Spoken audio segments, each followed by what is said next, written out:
Good man. Get it.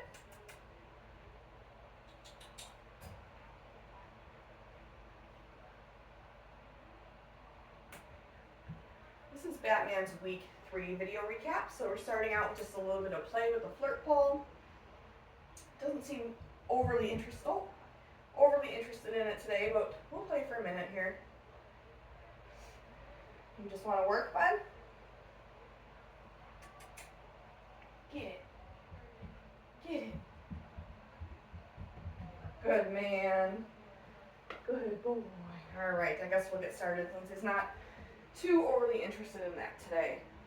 So we're going to start out by charging our clicker like we have been at the beginning of each of our training sessions with these pups. Just reminding them that the click means a reward is coming. We've been having them follow a food lure, so this week we're just adding a little bit more distance, having them follow us a little bit longer with these food lures before we mark and reward them. Good job, buddy. We've also been continuing to pair their names with this. Batman. Good man.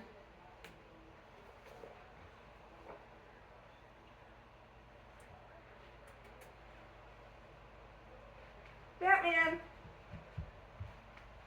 Good boy. So this week we introduced having them on a leash. So for this, I'm going to go through food luring and a couple other skills we've been working on while he's wearing this leash. Just getting them used to cooperating while it's on. It's going to feel different for them. They're not used to having a leash on. So to get this on him, Batman. I'm going to use some food. So I'm going to have him start to lick a piece of food while I find the little ring on his collar. After I find the ring, I'm going to drop that food on the floor, and then I can hook up the leash while he's eating that food. Good job, buddy. Okay. So we'll do a little bit of food luring while he's attached to this leash here. Batman. Did you get it?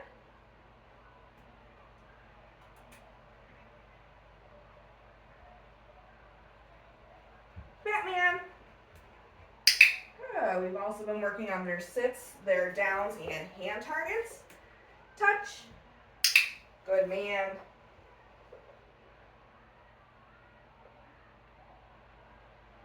Touch.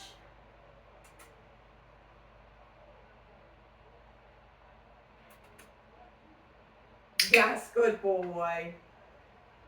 Batman.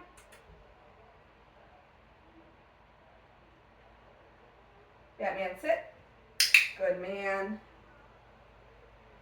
Down.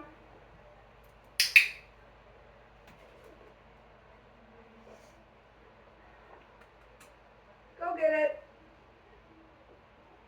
Good job, buddy. So for the sits, they're at the point where they're offering them without us having to use food. The down, we're still luring a little bit. I might try one without a food lure and see how he does. So I'm going to toss a reset cookie since he just put himself into a sit. Go get it. So no food this time. Batman, sit. Still going to mark and reward. And then we're going to try the down with no food as well. Down. Good man. So when you get ready to take the leash off of your dog, you're going to do the same thing. You're going to grab a couple pieces of food.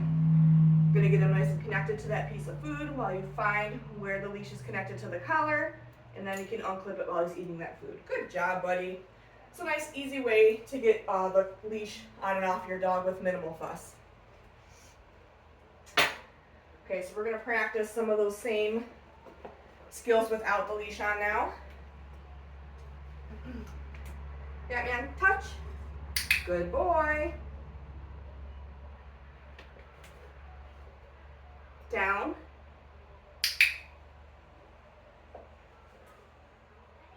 Right there, bud.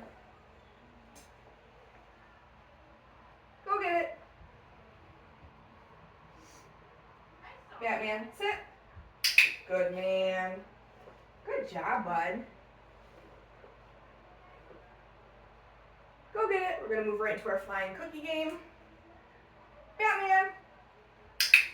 So I'm tossing a treat away from me to get him to move away so he's not looking at me. And then as he's finishing up that treat, I'm saying his name, clicking as soon as he turns in my direction, rewarding nice and close to my body. Go get it. Batman. I'm also moving between each rep so that it's not quite as predictable for him. Go get it. Batman. Good boy. We'll do that one more time here. Go get it.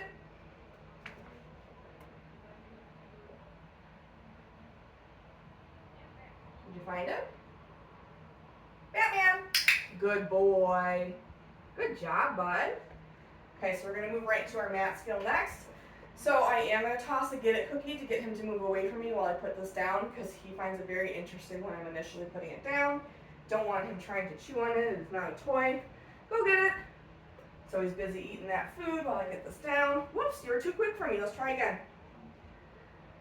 Go get it. There we go. Find your mat.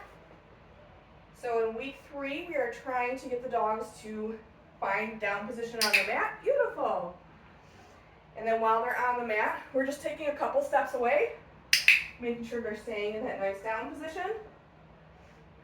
I'm also stepping away in different directions. I don't want him to think it's only going to happen in one direction. I want him getting used to me moving all around.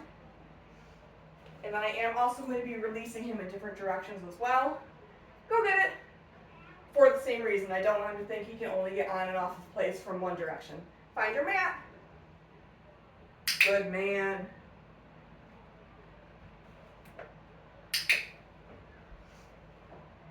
What a smart boy.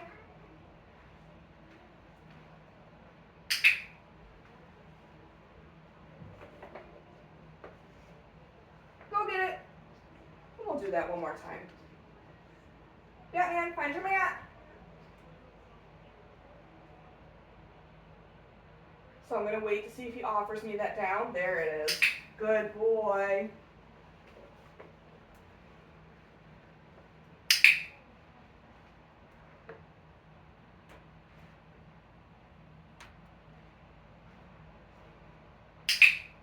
Fantastic, bud. That was very nice. Okay, go get it.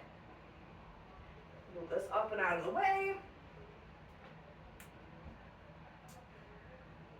So for week 3 with the crate, we've been working on adding a little bit of distance, meaning we're able to get the dog loaded in the crate, close the door, and then we can take a couple steps away and return to the crate while the dog is nice and calm. Here, bud. Batman. Kennel. Okay, I'm going to close that door. I accidentally dropped a couple of treats there. I only meant to drop one. So after you close the door, you can mark and reward again for calm behavior. And then I'm just taking a couple steps away. And as long as he stays calm, meaning he's not whining or pawing at the crate, then I'll return to him and click and reward again. Good puppy. And then when we're going to release them from the crate, you're going to grab some food in your hand, open the door, meet them right inside the crate so they're not rushing out. Show them I got the food. Okay. Toss it with his release cue to release him from the crate. Batman kennel. Oops, you're not seeing those. There we go. Shut that door.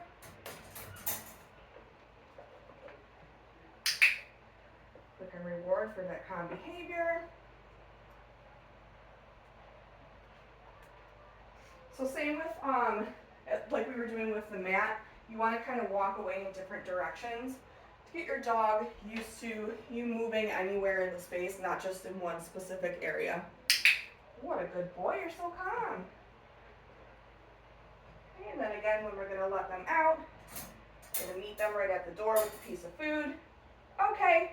And give them a release cue to let them out of the crate. Good job, buddy. That was fantastic. Yeah. For body handling this week, we introduced the pups to grooming tools that make noise. So I am going to do just a quick review of what we covered in week 1, which was body handling, just getting them used to us handling different parts of their body, getting them prepared for vet visits and grooming visits.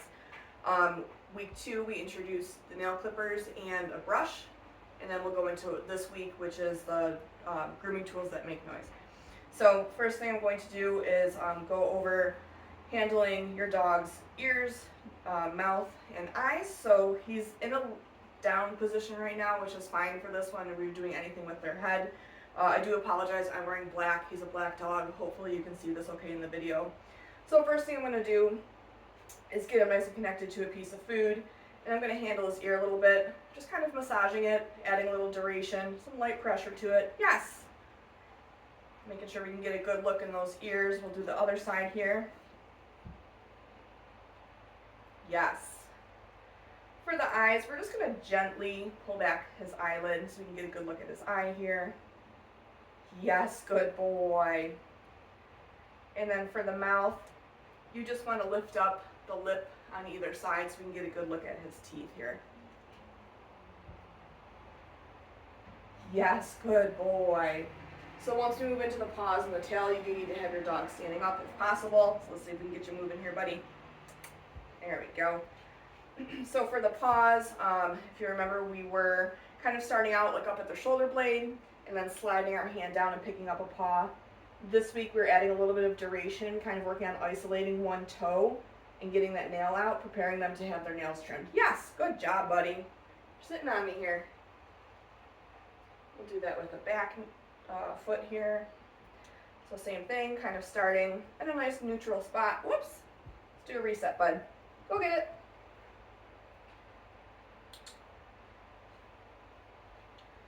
Starting at a nice neutral spot on the back end, sliding our hand down, picking up that paw, isolating one toe, finding the nail. Yes, good job, buddy.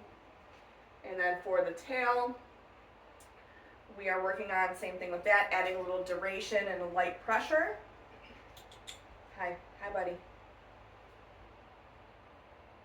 Yeah, man.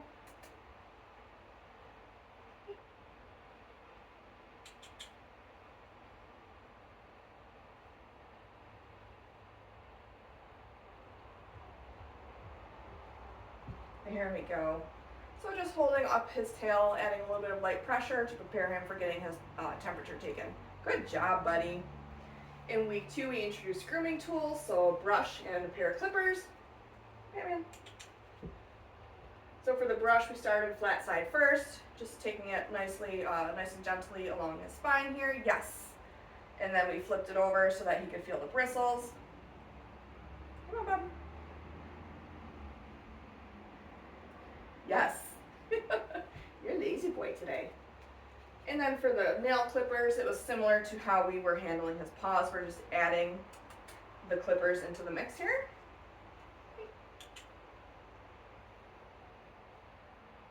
Yeah, man. Can you stand up, bud? Come on. Ready? Go get it.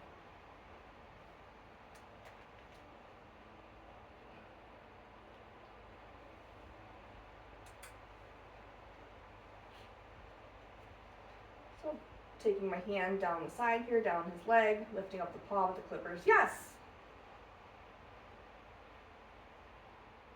Yes, good job, buddy. Now this week with adding the grooming tools that make noise, I'm going to grab maybe 4 pieces of food here. The Dremel is kind of quiet, so I am going to start with it at my side. If you're using a louder tool, you can start with it behind your back just so you're not startling your puppy. So what I'm going to do is I'm going to turn this on, and then while this is on, I'm just going to drop food one at a time on the floor. And then when I shut it off, that's when the food stops. Do a little reset, and we'll run through it again.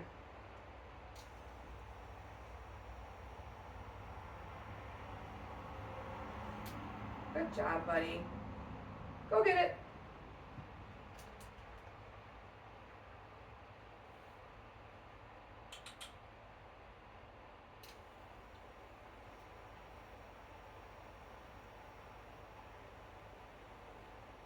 Good, man. That was good, bud. So that is it for Batman's week 3 video recap. Make sure you're watching your library of the videos and going through your handouts. Both those things will give you further instruction on all the skills that we've been working on with these guys. Good man.